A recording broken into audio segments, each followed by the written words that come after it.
And now, our feature presentation.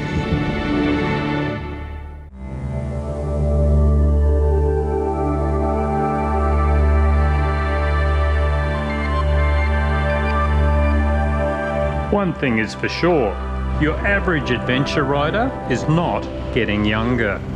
I checked the average age of viewers for this channel and it's 54 years old. 50 is usually when we're increasingly aware of our mortality. Our bodies ache after a long ride. We tend to brake instead of bounce when we crash. The cupboard is stocked with ibuprofen and other inflammatories. Ibuprofen, of course. Thank you, Batman.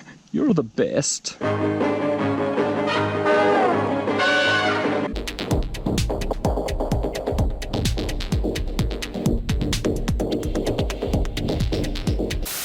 Two friends recently came close to having lethal heart failure.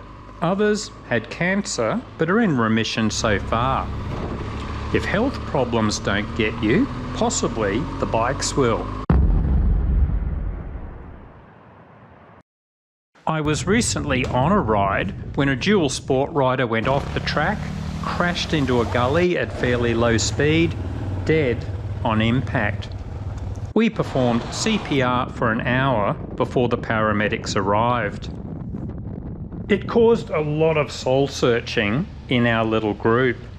We like to still occasionally hit the throttle, wheelies, occasionally get the bike sideways around a corner. It's a great way to feel young again, even if it's only for a few minutes. But of course, it means the risks go up as well. We are definitely slowing down a lot nowadays, and our moments of speed are happening less and less. I'm in my 60s now. Every time I do something that might involve a bit of risk, my brain now automatically goes into a risk assessment mode. Sometimes it's annoying, but bones tend to snap now instead of bend.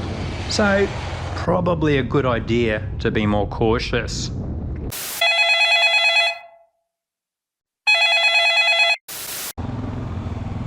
Some Buddhists meditate on their death every day.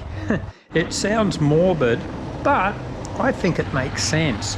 It can remind us not to worry about the small things and focus more on the important things. Family, friends, relationships, and of course, motorbikes. Longitudinal studies by our research team indicate you will die anyway. So why bother eating well, exercising, or wearing protective gear? A friend was recently struggling with his decision to just keep his old bike or buy a brand new one. He has spent years being very responsible, paying off his mortgage and maintaining a budget lifestyle. I said, "You will be dead in a few decades, go for it." Now, of course, my answer would be completely different if he was already in debt and wasting money regularly on consumerist crap. But everyone will have their own balance between living for the moment and long-term financial management. Me, I have spent years living frugally and keeping a simple lifestyle so I could work less and play more after I repaid my mortgage. Recently though, I have started to spend more cash. No more cheap helmets. I recently bought an Arai XD4 for adventure riding. I now have Climb riding gear for adventure and enduro riding, Guarani SG12 boots. I still have my windscreen made from a $6 garbage bin, but when it's important, I will fork out the cash nowadays. Most importantly, I think it's time to ride more. How many of us will say on our deathbed, "I should have spent more time at work and less time riding motorbikes"? If you are in your 40s or older, what are your thoughts? Live for the moment or plan for the future? Keen to hear what works for you.